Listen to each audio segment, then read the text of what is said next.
Sir AP next CM ఎవరేస్తే బాగుంటుందండి? చంద్రబాబు నాయుడు వస్తే బాగుంటుందండి. వై చంద్రబాబు నాయుడు? ఎందుకంటే ఇప్పుడు జగన్మోహన్ రెడ్డి ప్రతి సంవత్సరం జాబ్ క్యాలెండర్ అన్నాడు కదా. ఒక్క సంవత్సరం వదిలినాడా? కనీసం ఏ సంవత్సరం వదల. ప్రతి సంవత్సరం 6500 జాబ్స్ వదులుతా అన్నాడు. ఎస్ఐ కానిస్టేబుల్ వదలలేదు. గ్రూప్ 1 గ్రూప్ 2 వదులుతా అన్నాడు, వదలలేదు. ఇక్కడ తెలంగాణలో కేసీఆర్ పోలీస్ పోస్టులు మామూలు అయితే 2 మాటలు వదిలినాడు. ఒకసారి 18,000, ఒకసారి 20,000 చిల్లర. అలాంటి వ్యక్తిని ఓడించినారు కదా. ఒక్కసారి కూడా ఏపీలో ఒక్కసారి కూడా నోటిఫికేషన్ రాలే. అది వచ్చింది కూడా, అది కూడా జరగకుండా ఉంది. కోర్టుల కేసులు అంటూ అదేంటో గ్రూప్ 1 రాలే, గ్రూప్ 2 రాలే. ఇంకా నిరుద్యోగుల పరిస్థితి ఏంది? ఇప్పుడు వరకు నేను ఎస్ఐకి కానిస్టేబుల్కి ప్రిపేర్ అవుతున్నాను. ఎస్ఐ మెయిన్స్లో జస్ట్ ఒక 10-15 మార్క్స్తో మిస్ అయింది. కానిస్టేబుల్ ఉంది సార్, కానిస్టేబుల్ అయిపోతుంది అనుకుంటే అది కోర్టుల కేసు ఉంది, అది కూడా జరగట్లేదు. 5 years నుంచి ఉన్నా. ఇప్పుడు ప్రైవేట్ జాబ్ పోతే ఇప్పుడే ఇంటర్వ్యూకి వెళ్ళి వస్తున్నా. 5 years నుంచి ఉన్నావు కదా, 5 years నుంచి ఖాళీగా ఉంటే ప్రైవేట్ జాబ్ ఇవ్వాలంటే కష్టం కదా. ఏదైనా చేస్తుంటే ఇస్తారు. 5 years నుంచి నువ్వు ప్రిపరేషన్లో ఉండి ఇప్పుడు ప్రైవేట్ జాబ్ అంటే కష్టం అంటున్నారు. ఇప్పుడు మా పరిస్థితి ఏంది?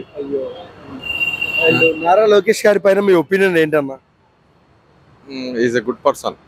ఎందుకంటే వాళ్ళ నానంత రాజకీయం తెలియకపోయిండొచ్చేమో కానీ, బట్ మంచి వ్యక్తి.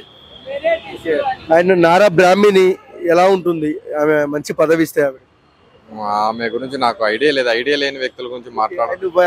హిందూపూర్ కింగ్ బాలయ్య అంటారు. ఎలాంటి మెజారిటీ వస్తుందన్న ఆయనకి? హిందూపూర్లో నెక్స్ట్ కూడా మళ్ళీ బాలయ్యనే రావచ్చు.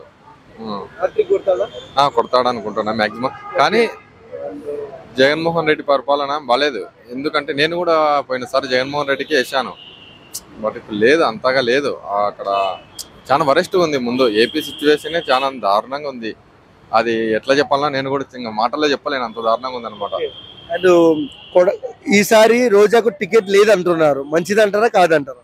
100కు 200% మంచిది. లేకపోతేనే చంద్రబాబు జగన్ ఇద్దరిలో బెస్ట్ సీఎం ఎవరు? మేబీ చంద్రబాబే మేలు. ఎందుకంటే ఒక విషయం చెప్తా వినండి బ్రదర్. ఇప్పుడు నాది ఏపీ కదా.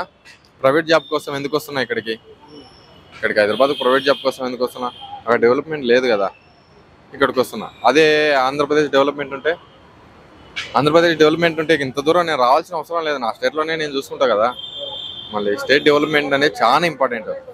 ఇంకొకటి మైనస్ పాయింట్ ఏంటంటే, ఇక్కడ ఇప్పుడు తెలుగుదేశంకి వెళ్ళి ఇప్పుడు నాకు తెలిసినంత మైనస్ పాయింట్, మళ్ళీ వాళ్ళు ఏదో ఉచిత పథకాలు ఇస్తూ మేనిఫెస్టోలో పెట్టి పదవికి వచ్చారు. ఇప్పుడు సేమ్ ఇతను కూడా అలాంటి ఉచిత పథకాలే మేనిఫెస్టోలో పెడుతున్నాడు. అది మేబీ రైట్ కాదనుకుంటున్నాను నేనైతే.